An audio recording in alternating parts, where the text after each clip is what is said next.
নমস্কার বন্ধুরা, মিনিস কিচেনের নতুন আরেকটি পর্বে আপনাদের সবাইকে স্বাগত জানাই।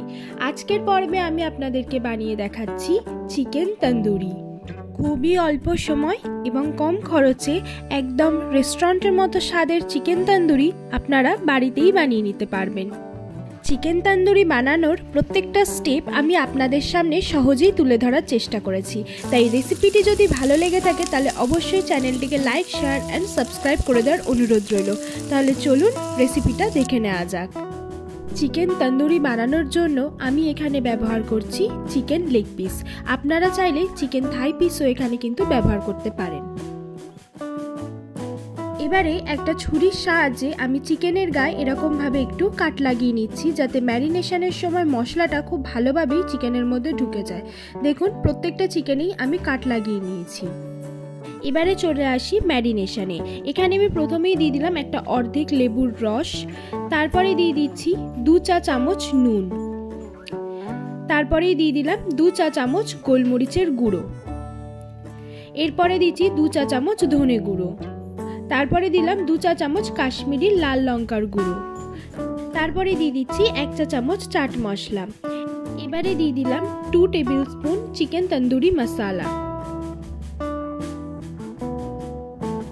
তারপরে দিচ্ছি 100 গ্রামের মতো টক দই। এবারে দিয়ে দিলাম 2 টেবিল স্পুন সর্ষের তেল, আর দিলাম 2 টিস্পুন কস্তুরি মেথি। এবারে মশলার সাথে চিকেনটাকে এখানে একটু ভালো করে মাখিয়ে নিচ্ছি। বন্ধুরা, এখানে একটু মিস্টেক হয়ে গেছে, আমি প্রথমে আদা রসুনের পেস্টটা দিতে একটু ভুলে গেছি, তাই শেষে আমি এখানে 2 টেবিল স্পুন আদা রসুনের পেস্ট দিয়ে চিকেনের সাথে আবার একটু ভালো করে এখানে মাখিয়ে নিচ্ছি। মশলাগুলোকে খুব ভালো করে চিকেনের গায়ে মাখিয়ে নিতে হবে, যাতে মশলাটা খুব ভালোভাবে চিকেনের ভিতর অবধি চলে যায়। বন্ধুরা, আপনারা চিকেনটাকে যত বেশিক্ষণ ম্যারিনেট করে রাখবেন ততই কিন্তু ভালো, তাতে চিকেনটা খেতে আরও জুসি এবং সফট হবে এবং মশলাটাও কিন্তু খুব ভালোভাবে চিকেনের ভিতর অবধি ঢুকে যাবে। এবারে আমি চিকেনটাকে 3 থেকে 4 ঘন্টার জন্য রেফ্রিজারেটরে ম্যারিনেট হতে দেবো।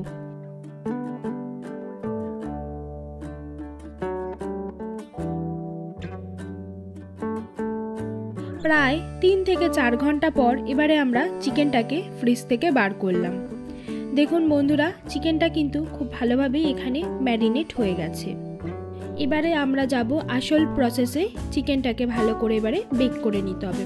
চিকেন তন্দুরি বানানোর জন্য এখানে আমি একটা কয়লার উনুন ব্যবহার করছি এবং কয়লার উনুনের ওপরে এরকমভাবে একটা তার জাল রেখেছি, দিয়ে তার ওপরে প্রথমে ভালো করে একটু অয়েল ব্রাশ করে নিয়েছি। বন্ধুরা, অয়েল ব্রাশ করাটা কিন্তু খুব ইম্পর্টেন্ট একটা স্টেপ, নয়তো চিকেনগুলো বেক করার সময় কিন্তু তার জালের গায়ে লেগে যেতে পারে, তাই চিকেনগুলো দেওয়ার আগে কিন্তু ভালো করে অয়েল বা বাটার ব্রাশ করে নিতে হবে।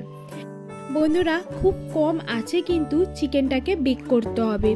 আঁচ যদি বেশি থাকে তাহলে চিকেনের বাইরের অংশটা খুব তাড়াতাড়ি পুড়ে যাবে এবং ভিতরটাও কাঁচা থেকে যাবে। এখানে আমি উপর থেকে একটু বাটার দিয়ে দিচ্ছি। প্রায় 5 থেকে 7 মিনিট পরে চিকেনগুলোকে কিন্তু আমি এবারে উল্টে দিচ্ছি।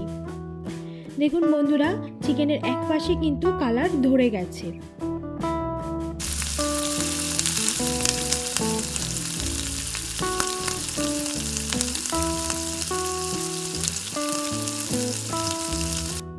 দেখুন বন্ধুরা, চিকেনগুলোকে কিন্তু আমি কম আঁচে ভালো করে রোস্ট করে নিচ্ছি, যাতে ভিতর থেকেও চিকেনটা খুব ভালোভাবেই সিদ্ধ হয়ে যায়।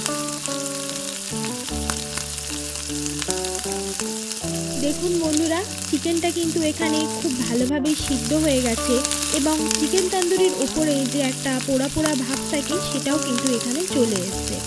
এইবারে আমি চিকেনগুলোকে একটা প্লেটে তুলে নিচ্ছি।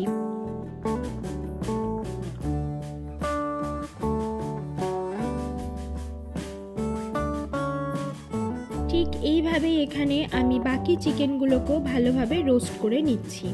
এই গোটা প্রসেসটা করতে আমার এখানে 1 থেকে 1.5 ঘন্টা মতো সময় লেগেছে।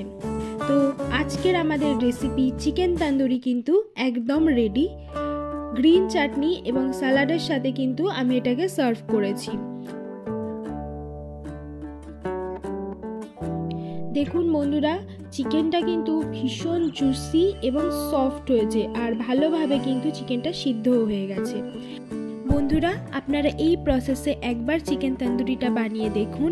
আশা করি আপনাদের সবারই খুব ভালো লাগবে এবং আজকের চিকেন তন্দুরির রেসিপিটা যদি আপনাদের ভালো লেগে থাকে তাহলে অবশ্যই চ্যানেলটিকে লাইক, শেয়ার অ্যান্ড সাবস্ক্রাইব করে দেওয়ার অনুরোধ রইল।